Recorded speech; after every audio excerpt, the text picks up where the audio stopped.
Jens,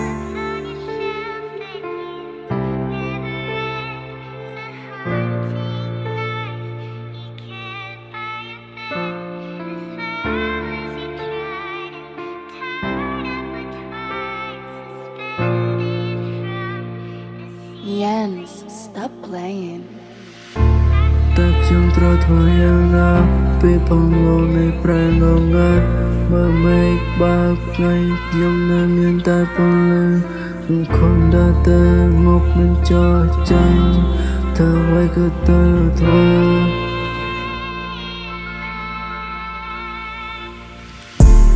តស៊ូដើម្បីពុះពីជំនះឧបសគ្គទាំងអស់ដែលបានកើតឡើងតស៊ូដើម្បីកាពះរាល់ថ្ងៃសងព្រេងម្នាក់ឯងមិនខ្លាចណាខ្លាចទៅនៃផ្លូវមួយដើរម្នាក់ឯងមិនដឹងថាទៅណាទេទិសដៅនៅជ្រៅខ្ញុំមិនអាចទៅដល់ទេខំចាប់ដីស្រមៃតាំងពីទូចឡើងទៅស្រុក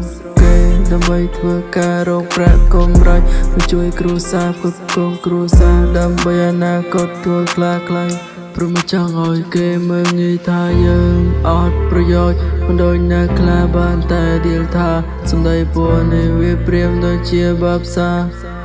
ភ្លើងមួយមកដល់សងំធ្វើភ្លេងធ្វើបទចម្រៀងអង្គុយម្នាក់ឯង24ម៉ោងមិនខ្វល់ពីនរណាសរសេរឲ្យដេកខ្ញុំត្រូវធ្វើបានយកជាជំនះទៅដល់មេបា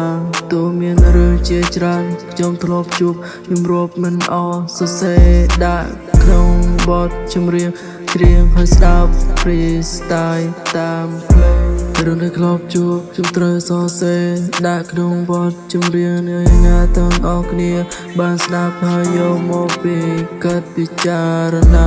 ទោះមានផ្លូវជាច្រើនដែលយើងត្រូវដើរចូលវិស័យ rap នេះវាមិនស្រួលទេ